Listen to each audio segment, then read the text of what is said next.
Sir, കഴിക്കാൻ എന്താ വേണ്ടത്? മട്ടൻ കട്ട്ലറ്റ് എടുത്തോളൂ. ഏയ്, പൂച്ചയൊന്നും ചെയ്യണ്ട. മട്ടനാണ് വേണ്ടത്. Mutton cutlet. അമ്മേ, അതെന്തിനാ അയാൾ ഓടിയത്? പാവം, അയാള് വിചാരിച്ചു പൂച്ച ഇറച്ചി കൊണ്ടാ ഇവിടെ മട്ടൻ കട്ട്ലറ്റ് ഉണ്ടാക്കുന്നതെന്ന്. അല്ല രാഘവ, ഇന്നലെ രാത്രി നിന്റെ വീട്ടിൽ കള്ളം കയറിയെന്ന് കേട്ടല്ലോ. നീ സ്ഥലത്തുണ്ടായിരുന്നില്ലേ? ഞാനും ഭാര്യയും മാത്രമേ വീട്ടിലുണ്ടായിരുന്നുള്ളൂ. അലമാറ തുറക്കുന്നത് കണ്ടപ്പോ ഭാര്യയല്ലേ ആദ്യം ഉണർന്നത്. എന്നിട്ട് എന്തുണ്ടായി? അവൾ ഒച്ച വെച്ചു. കള്ളനും അവളും തമ്മിൽ പിടിയും വലിയായി. എന്നിട്ട് നീ ഒന്നും ചെയ്തില്ലേ? എടോ, എഴുന്നേറ്റ് ചെന്ന് 4 പൊട്ടിച്ചൂടായിരുന്നോ? അതിന്റെ ആവശ്യമൊന്നും വന്നില്ല. കള്ളൻ ഒറ്റയ്ക്ക് തന്നെ ചേച്ചിയെ അടിച്ചു നിർത്തി. അല്ലേ ചേട്ടാ? അല്ല, ചേട്ടന്റെ മോനിപ്പം എവിടെയാ?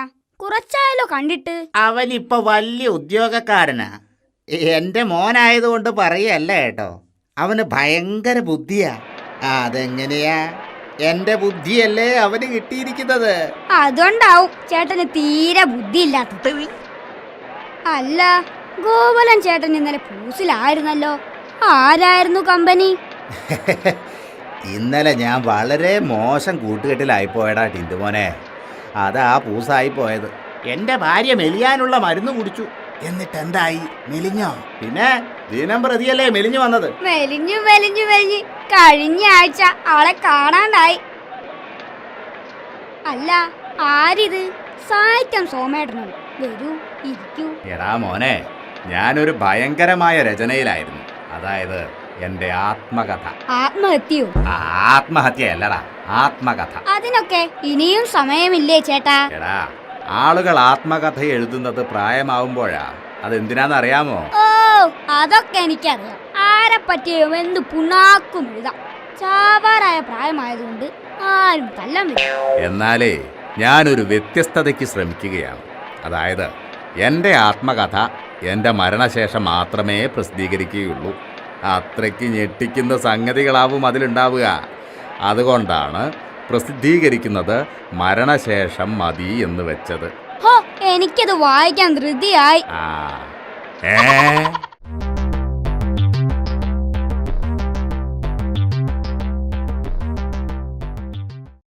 ഹായ്, നല്ല രസമുണ്ട് നിങ്ങളെ രണ്ടുപേരെയും കാണാൻ. രണ്ടാൾക്കും കയ്യാമ്മ വെച്ചിരിക്കുന്നല്ലോ. രണ്ടുപേരും ചേർന്ന് ആ കുറ്റം ചെയ്തത്. ഓടിപ്പോവാതിരിക്കാനാ ഇങ്ങനെ കയ്യാമം വെച്ചിരിക്കുന്നത്, മനസ്സിലായോ? ഈ കള്ളനെ പേടിച്ച് ഈ പോലീസ് ഓടി പോവാതിരിക്കാൻ SI സാറ് ചെയ്തതാവും. ഒന്ന് പോടാ. ഇവൻ ആരാണെന്ന് അറിയാമോ? ഉടുമ്പ് വാസു. ഒരു പഴുത് കിട്ടിയാൽ മതി, ഊർന്നു പോയി കളയും. അങ്ങനെ പോവാതിരിക്കാനാ എൻ്റെ കയ്യും ചേർത്ത് ഇങ്ങനെ കയ്യാമം വെച്ചിരിക്കുന്നത്. സാറിങ്ങനെ ബുദ്ധിമുട്ടുന്നത് കാണുമ്പോ എനിക്കൊരു വിഷമം. ഇതങ്ങ് അഴിച്ചു കളഞ്ഞേക്ക് സാറേ. ഞാൻ എങ്ങും ഓടിപ്പോവില്ല. ദേ, അടങ്ങി നിന്നോണം. ഇടിച്ചു നിര കൂമ്പ് ഞാൻ വാട്ടും. ഓ, അത് പണ്ടേ വാടിയതാ. ഇപ്പൊ കരിഞ്ഞു കാണും. വെറുതെ അല്ല ഒരു കരിഞ്ഞ മണ. സാറേ, ഏതാ ഈ പയ്യൻ? ഒന്ന് പേടിപ്പിച്ച് പറഞ്ഞു വിട് സാറേ. വേണ്ട, ഇവനെ പോലുള്ള പുതിയ തലമുറ നിന്നെപ്പോലുള്ള പെരുങ്കള്ളന്മാരെ കണ്ട് പഠിക്കണം. അനാവശ്യം പറഞ്ഞാലുണ്ടല്ലോ. തെറ്റിദ്ധരിക്കല്ലേ? ഈ കള്ളന്മാരെ ഇങ്ങനെ കയ്യാമം വെച്ച് നാണം കെടുത്തി കൊണ്ടുപോകുന്നത് കണ്ടാലെങ്കിലും നിന്നെപ്പോലുള്ളവന്മാര് കുറ്റം ചെയ്യുന്നതിൽ നിന്നും പിന്തിരിയണം. അതാ ഞാൻ ഉദ്ദേശിച്ചത്. എന്താ സാറേ ഇവൻ ചെയ്ത കുറ്റം? 5 പിടിച്ചു പറയും. ഒരു ജ്വല്ലറി മോഷണം, 2 വീട് കൊള്ള, 3 ഷോപ്പ് കവർച്ച. ഇത്രേ ഉള്ളൂ. ഇത്രയും ചെയ്തത് ഒരാഴ്ചക്കകമാണെന്ന് ഓർക്കണം. ആഴ്ചയിൽ 7 ദിവസമല്ലേ ഉള്ളൂ സാറേ. ഇത്ര തന്നെ ഒപ്പിച്ചത് ഇവനായിട്ടാ. താങ്ക് യു മോനെ. ചുരുങ്ങിയത് 5 വർഷം ശിക്ഷ കിട്ടാനുള്ള കുറ്റമാ ഇവൻ ചെയ്തത്. ഞാൻ ആ കേസ് അന്വേഷിച്ച് കണ്ടുപിടിച്ചത്. ചേട്ടനൊരു മഹാസംഭവം തന്നെ. എങ്ങനെ കിട്ടി ഇത്രയും ബുദ്ധി? പറയാം. ഞാൻ എന്നും കാലത്ത് 4:30 മണിക്ക് ഉണരും. 5:30 വരെ വ്യായാമം, 1/2 മണിക്കൂർ വിശ്രമം, 6 മണിക്ക് കുളിക്കും, 6:30 പത്രം വായന, 7:30 മണിക്ക് പ്രാതൽ കഴിച്ച് വേഷം മാറി കൃത്യം 8:30 മണിക്ക് ഞാൻ സ്റ്റേഷനിലേക്ക് പോകും. ഡ്യൂട്ടി കഴിഞ്ഞ് നേരെ വീട്ടിലോട്ട് വരും.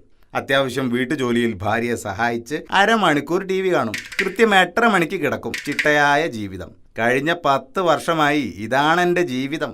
10 വർഷം. കഷ്ടം. ഇയാൾക്ക് 5 വർഷമേ. 10 വർഷം കിട്ടാൻ മാത്രം പോലീസ് ചേട്ടൻ എന്ത് തെറ്റാ ചെയ്തേ?